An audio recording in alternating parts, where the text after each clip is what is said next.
Alright, so this is the final video in the organic chemistry section for this class, and it's going to fold in new elements. So carbon, hydrogen, and more. That's where we are now. So we've talked about carbon making rings and chains and double bonds, triple bonds, and now we're going to bring in things like oxygen and nitrogen and halogens. And before I get into the actual functional groups and naming and showing you the ones that you need to know, I want to build on those chemical instincts a little bit. So like carbon, that's 4 bonds, right? We've talked about that. Hydrogen, you get 1 bond. That's what we're seeing over and over again. Hydrogen needs 1 electron to fill its valence shell. Carbon needs 4. So 4 bonds, 1 bond. So what about oxygen? 2 bonds. Always 2 bonds. And there's some options here. So it's got lone pairs, and it could do 2 single bonds with 2 lone pairs, or a double bond. 2 singles or a single double bond, or a 1 lone, one double bond. Let's not mix the language too much, right? 1 double bond, or a pair of single bonds. There we go. I didn't repeat any words there. That's how things get confusing. Alright, what else do we want to talk about? Nitrogen.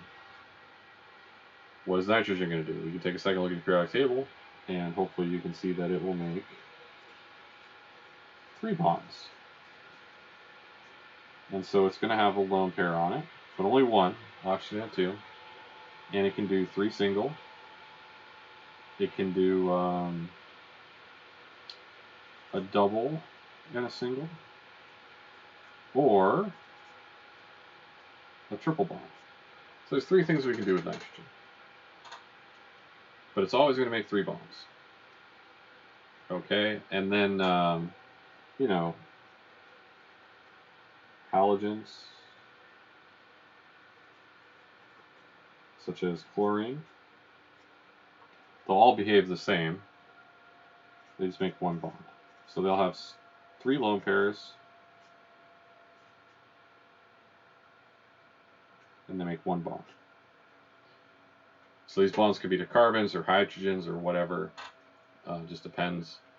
Or between maybe an oxygen and nitrogen or something. But we're going to just show a few specific scenarios.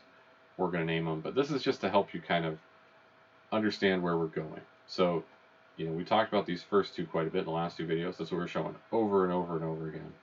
These other elements, they have the same sort of behaviors. All right. So there's nothing too crazy. Now, what can happen is we can do this or this, and we can do it in different situations, and those create different functional groups. And that's what we're going to show you. All right, so there are a few functional groups you have to know. So not all of them. Not all of them. All right. So, what have we got? We've got. I'm gonna label the names first, and then we're gonna fill out the details. So alcohols, amines. Then we've got alkenes, and I'll throw alkynes in as well. It takes alkynes to study alkynes. All right. Aldehydes, ketones, and carboxylic acids. So 3 more.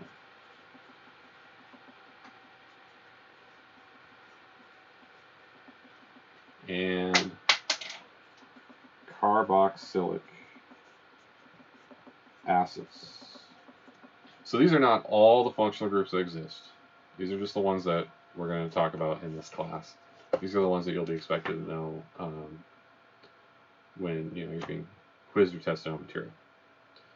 All right, so alcohols. What are we dealing with alcohols? Well, you have a carbon bonded to an oxygen that is bonded to a hydrogen.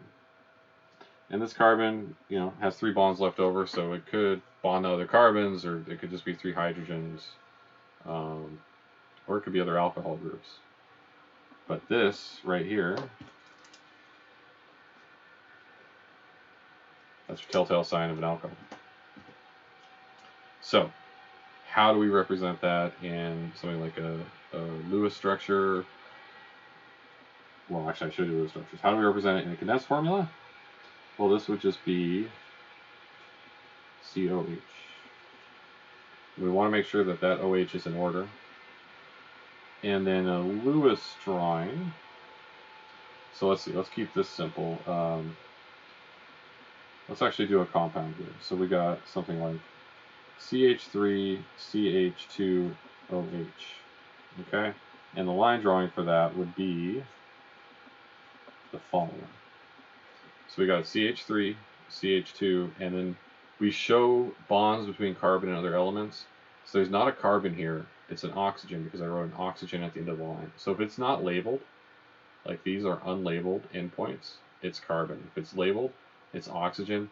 And then it's a formality. We like to write the H on the OH groups for alcohols. So we call this like an OH group.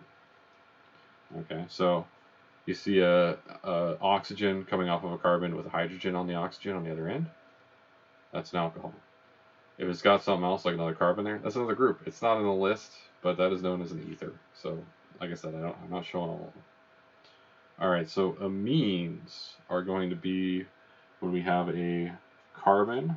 And so again, I'm just going to show a very general situation here. And it is bonded to a nitrogen. And this nitrogen is essentially just replacing a carbon in the chain. So it could be double bonded, triple bonded, series of single bonds, could just be hydrogens on here. All of those are amines. They're different types of amines, but they're all amines. And so, for example, we could have something like CH3, NH2. Right? Simple as that. What does the line drawing look like? There you go. There's a carbon. There's one bond between carbon and nitrogen. It goes to an N. So there's not a carbon here. It's a nitrogen because it's been labeled. And then there's two hydrogens on the nitrogen. And you don't always have to label them. Sometimes people do, sometimes people don't. Sometimes they put the lone pairs on them. Sometimes they don't. I won't be super picky. All right, so alkenes you've seen before. So I'm going to lay all these out, by the way. So don't panic. I'm laying it out. I'm going to really frame the strike zone on what I expect you to do with this. I know the exam's coming up. You're sweating like this is like polyatomic ions, but worse. But just hang in there. It's not as bad as it seems. And so you've seen alkenes.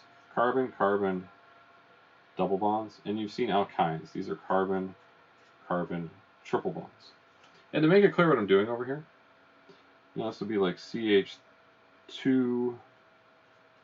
CH2. I'm just giving it a short chain example. And by the way, what's the line drawing for that? It's an equal sign. How about that? So that's what we're doing.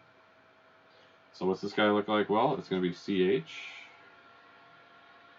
triple bond, CH. So I'm just going to do a 2 carbon example again. What's it look like? 3 lines. This most exciting Lewis structures of them all. Alright. So, alkenes, double bonded carbon. See a double bond in the carbon chain? It's an alkene. See a triple bond in the carbon chain? It's an alkyne. If you see them both, it's an alkene and an alkyne. Alright? You just label them where you see them. And that's what we'll be doing next. Aldehydes. Aldehydes. So aldehydes and ketones are very similar. I'll talk about... You're going to be frustrated when I draw these, and we're going to talk about where that frustration comes from. I understand. It's not my fault. I didn't do it. It's not my fault. So in aldehyde, we have a carbon that is on the end of a chain. So there's going to be a hydrogen on this carbon, at least one. And it double bonds to an oxygen as well. And so we might have something like CH3. And then what we would do is we write it as CHO. We make sure the O is at the end. If you write OH, that looks like an alcohol. So you want to write HO here. And what that looks like is the following. This carbon's double bonded to the oxygen. That's what we're showing here. It's single bonded back to this carbon. That's what we're showing here. Now, a ketone is going to look so similar. Then you're going to say, why do these have different names? And I told you. I promised you an explanation. I'll give it to you. So aldehydes are on the end of a chain. Ketones have to be somewhere in the middle. So there's only the end carbons that it can't be, or else it's an aldehyde. And so this would be something like CH3, CO, CH3. So I've got a 3-carbon chain, 1, 2, 3, double bonded oxygen in the middle. And so what's the difference between an aldehyde and a ketone? You know, it's just that if that double bonded oxygen was here, it becomes an aldehyde. If it's here, it's an aldehyde, but it's in the middle. It's not a terminal. It's not an endpoint carbon. It's somewhere in the middle of the chain. That makes it a ketone. Now, why did this happen? Like, why don't we just have the same name for these, right? Like, why does it matter? Well, these were named before we even really knew what atoms were. So they have very different chemical behavior. Moving this double bond oxygen group to the end actually creates a much different scenario than in the middle. So even though it's the same pieces, you get very different behavior. And so they were named differently because of the difference in behavior before we understood what they actually were. And so what you are seeing is a little bit of the old days misunderstanding, you know, snowballing on you here a little bit, like, you know, you're getting rolled into it a little bit. And that's fine. You know, you just got to remember the difference. It's locked in now. We're not going to change 100 years of naming convention. So you just have to roll with it sometimes. You know, it would be nice to just call these, you know, ketones and terminal ketones or something, but we didn't. We called them aldehydes. That's what the books say. That's what all the notes are going to say from now and until the future and all the way back to the past. So we just have to deal with it. All right, so the last group, carboxylic acids. All right, so this is a carbon, and it is double bonded to an oxygen, and then it also has an alcohol. And so this would be something like CH3COOH. And so what does that look like? Well, we've got carbon, carbon, OH group, double bond O. So we got 2 carbons, but we also have an OH group here and a double bond O. So this tells you it's a carboxylic acid, just like this tells you it's a ketone. This guy right here tells you aldehyde. I don't want to do another line there, but that tells you alkyne. This tells you alkene. There's your dead ringer for an amine. There's your dead ringer for an alcohol. You see an OH, alcohol. You see an N, amine. You see a double bond, alkene. You see a triple bond, alkyne. You see an O with an H in front of it, it's an aldehyde. If you see an O on a middle carbon with nothing else around it, that's a ketone. Or, you know, see the line structure. You see an OOH. This always throws students off. So it's not O bonded to H. This O is bonded to the carbon. This O is bonded to the carbon. But this one's double bonded. This one's single bonded and bonded to the hydrogen. So it's just a convention to denote this functional group right here. Now this one has to be on a terminal carbon because there's only one bond left over for the carbon to make. So you'll never see this in the middle of a chain. It's always at the end of a chain. And it is incredibly important biologically. There's actually a lot we do with these. And we'll talk about that more in the biomolecules section. All right, so I promised you, right? So this is a lot, and you're freaking out because you got an exam coming up, and this just got dumped in your lap. This is like polyatomic ion day times 2 or something. What will you do? Well, the answer is just a couple things, okay? Here's the order I recommend to kind of master these. So, step 1, know the functional groups when you see them.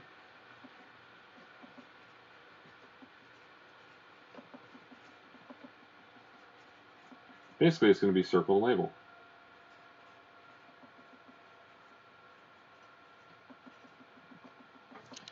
So, for example,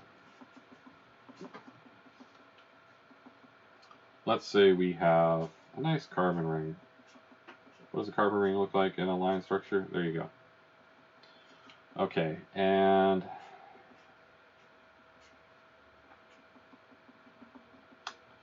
what else could we do? Put an oxygen there, put a nitrogen there.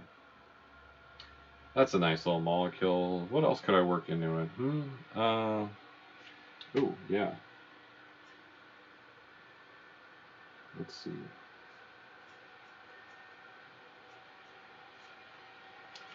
Okay. And yeah, that's a good start. So let's look at something like this. Do you see anything that's not nitrogen, I'm sorry, not hydrogen and not oxygen? Oh man, I want to sip in my pens here. What's going on? Let's back up. Do you see anything here that's not carbon or hydrogen? There we go.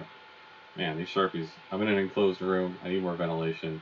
I'm going to check for a beaker of benzene later. Make sure that's not in here with me. I don't know what's going on. I had a math professor that would always walk in every day before class and go, "Is it Friday yet?" It was like his joke. He's this Danish guy.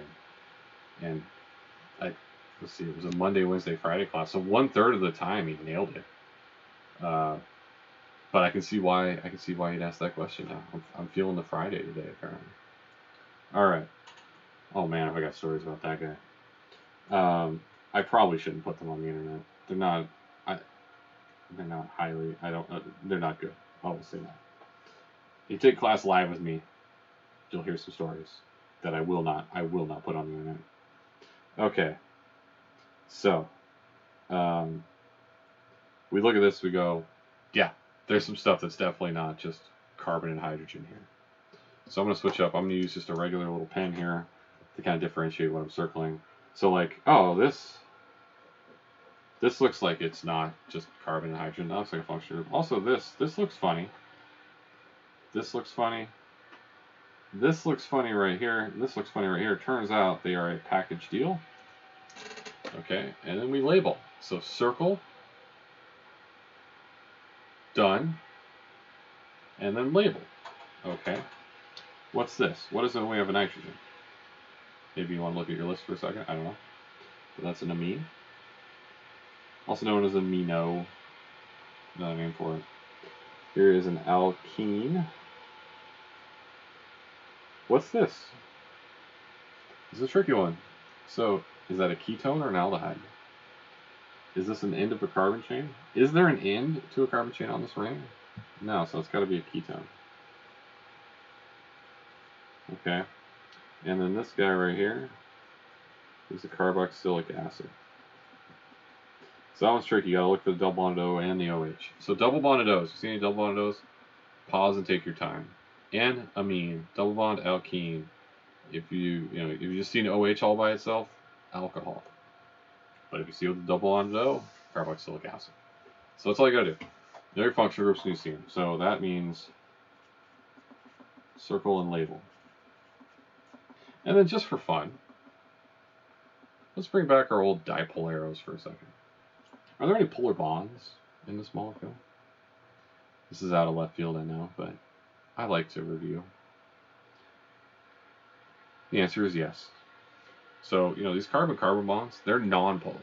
Any of those missing carbon-hydrogen bonds, those are nonpolar too. But carbon-oxygen, remember oxygen's to the right of carbon, so it's more electronegative. So there's actually a dipole we could label with that bond. Same here. Carbon is less electronegative than nitrogen. We can label this guy. We can label this guy. If you really want to get pedantic, you can label the OH as well. So there's some dipoles we can label in there.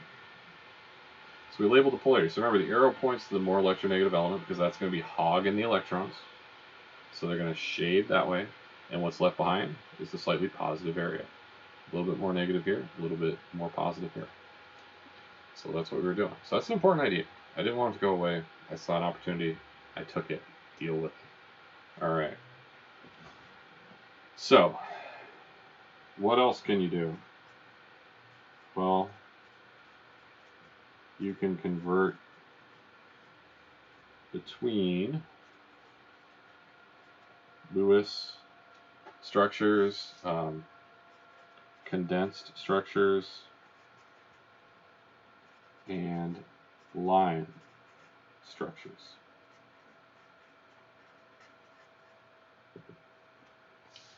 Those are really the two things. And this is a great first step. Know them, circle them, label them. That's a great place to start. And then if you want to mess around with dipoles, I think the worksheets have you do that. So I didn't totally pull it out of left field. But yeah, it's a good reminder. And then when you're getting good at that, when you feel comfortable there, then you want to jump to this. And so that is when you start having to go between these spaces here. So for example, let's see, I'll give you a Lewis structure, and you've got to give me the condensed formula and the line drawing for it. So that's what we're going to do here. I just got to figure out what I'm going to draw. So we'll go carbon, carbon, oxygen, hydrogen. We'll go 3 hydrogens on this guy. 1 hydrogen here, carbon. So CHCOH is a little squish there, just so you know. HHHC, carbon here. I'll do 4 total carbons in the main chain. I'm going to double bond that one to an oxygen. Add a hydrogen to it. And, what else can I do? Do I want to do anything else? Nah, we'll just do hydrogens here. Okay. So, this is our Lewis structure. Can you write the condensed formula for it? Can you write the line drawing for it? Well, let's take a shot at it, right? If you want to go for it, pause, give it a shot. Otherwise, I'm going to get right into it. Alright, so condensed, I've got CH3, CHOH. We generally want to write any functional groups last, so we don't want to go like OHH, just it looks weird. CH2, so there's no side chains or anything here, so that's nice. And then, how do we want to write this one? Do we want to say COH here? Not really. We want to make sure we say CHO. Okay. And so, by the way, can you name all the functional groups in this? I've got 2. Can you name the 2 of them? What's this guy? So it's an alcohol. And this one? This is a tricky one. It's got a double bond O. You got to watch out. I should put my dots in. It's supposed to be a Lewis dot structure. What is that? The answer is it's an end carbon, right? So it's an aldehyde. Not a ketone because it's not in the middle.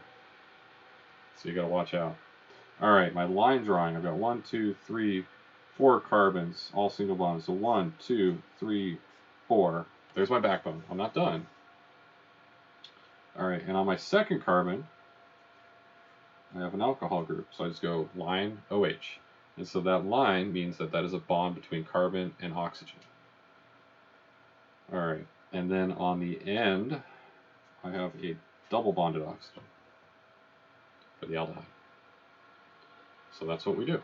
And so that's like masterful level. And if you're given one of these, could you write the Lewis structure? Could you reverse engineer the Lewis structure from one of these? That's kind of the last thing. Or how many carbons, how many hydrogens in this thing? That type of stuff. You play around with all those kinds of questions. But that's kind of the final level of understanding. And so definitely start with knowing them when you see them, circling, labeling, dipoles, all that stuff. And then go to the more complicated condensed structures and line structures. All right, so that's what I expect you to do with these. So I just showed you, what feels like a lot of functional groups. Again, it's not all of them. When you work on your pharmaceutical projects, you'll put this knowledge to use. You only need to label the functional groups that I've shown you when you label your pharmaceutical. But if you want to label other ones, cool. Like, take a shot at it, no penalty. I won't mark you down if you mislabel a functional group we didn't talk about in class. So, all right. I will leave it here. So, lots of practice. There's good worksheets for this. I highly recommend them. This is something where you really just got to practice, because you're learning systems. So you don't just necessarily get them. Maybe you do, but most of the time you have to kind of practice and work within them, and then you sort of learn how the system works by applying it, and that's what you really should do here. That's what I recommend. And if there's anything that's unclear, I don't know how this could be unclear at all by smashing everything into the bottom of the page like that, but if it is, just let me know. I'm always happy to help.